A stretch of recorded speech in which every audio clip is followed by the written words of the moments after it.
Gente, o Papa Francisco, na mais recente catequese, nos falou sobre como precisamos ampliar o campo onde a boa semente da palavra de Deus vai ser lançada.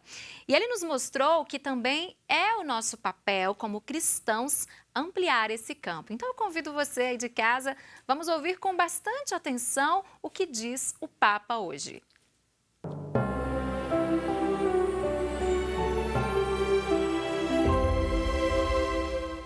O Santo Padre encontrou na manhã desta quarta-feira, na Praça São Pedro, no Vaticano, milhares de peregrinos e fiéis provenientes de diversas partes do mundo para a audiência geral. Em sua catequese, o Papa refletiu sobre os Atos dos Apóstolos, partindo do versículo 14:27, onde se lê nos Atos dos Apóstolos: Deus abriu a porta da fé aos pagãos, a missão de Paulo e Barnabé e o Concílio de Jerusalém. O livro dos Atos dos Apóstolos narra que São Paulo, após seu encontro transformador com Jesus, foi acolhido pela Igreja de Jerusalém, graças à mediação de Barnabé, e começou a proclamar a boa nova de Jesus.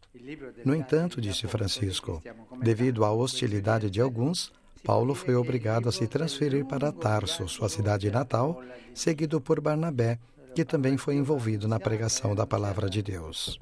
O evangelista Lucas diz que a sua pregação começou depois de uma forte perseguição que não acometeu a evangelização.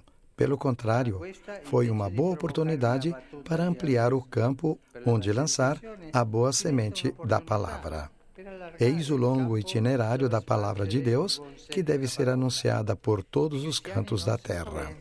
No entanto, Paulo e Barnabé chegaram antes a Antioquia da Síria, onde ficaram um ano inteiro ensinando e ajudando a comunidade a criar raízes. Assim, Antioquia tornou-se o centro da propulsão missionária, graças à pregação dos dois evangelizadores que tocaram o coração dos fiéis. Precisamente em Antioquia, os adeptos de Cristo foram chamados pela primeira vez cristãos. Depois de Antioquia, Paulo e Barnabé foram enviados pelo Espírito a outros lugares, anunciando a mensagem de Cristo e atraindo muitas pessoas para a fé cristã. Esta foi a primeira etapa missionária de Paulo, que passou da pregação do Evangelho nas sinagogas da diáspora ao anúncio em ambientes pagãos populares. Ao retornar em Antioquia, Paulo e Barnabé contaram aos seus irmãos como Deus abriu aos pagãos a porta da fé, cumprindo a obra para a qual o Espírito Santo os havia enviado. E o Papa explicou. Emerge dal libro degli Atti la natura della Chiesa, que não é uma roca forte. Do livro dos Atos emerge a natureza da Igreja, que não é uma fortaleza, mas uma tenda capaz de ampliar seu espaço para dar acesso a todos. A igreja deve ser em saída, senão não é uma igreja. É uma igreja de portas abertas, chamada a ser sempre a casa aberta do Pai. Assim, se alguém quiser seguir a ação do Espírito e buscar a presença de Deus, não encontrará o obstáculo de uma porta fechada. Porém, disse Francisco, naquele momento começavam os problemas. A novidade de abrir as portas aos pagãos e judeus desencadeou uma controvérsia ferrenha. Alguns judeus sentiam a necessidade da circuncisão para se salvar e ser batizados.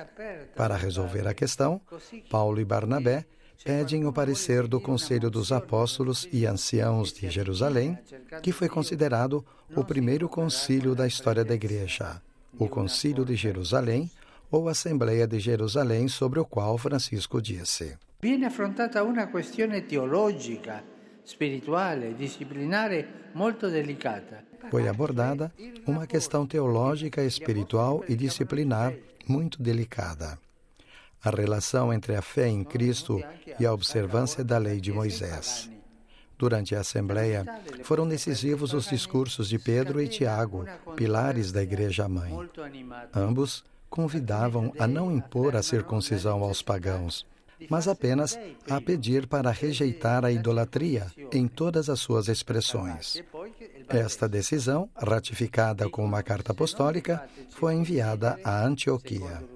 Enfim, o Papa perguntou: qual o significado da Assembleia de Jerusalém em nossos dias? E respondeu: La Assemblea di Gerusalemme ci offre una luce importante sulle modalità.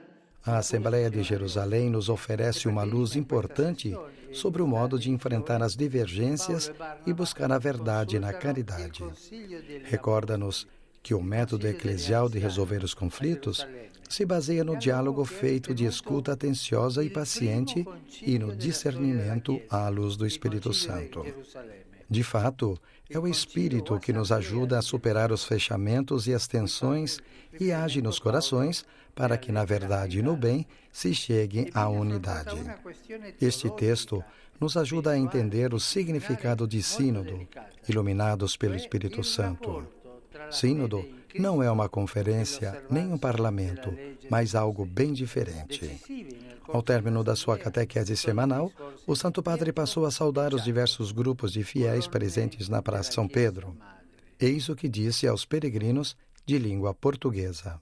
Carissimi pellegrini di lingua portoghese, vi saluto cordialmente tutti. Queridos amigos de língua portuguesa, saúdo-os cordialmente a todos, em particular os diversos grupos vindos de Portugal e do Brasil.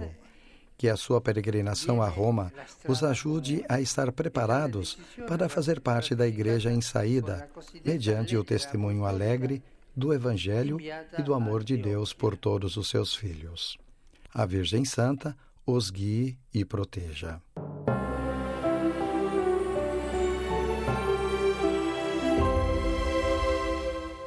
Gente, a igreja deve ser um espaço de portas abertas, né?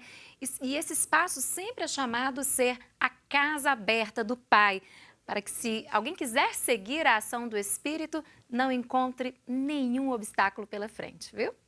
E agora nós vamos para um rápido intervalo. Aproveite esse tempinho aí que você tem para mandar uma mensagem aqui para o nosso WhatsApp. Aparece aí na telinha para você, viu? Vamos para um rápido intervalo então e eu volto já.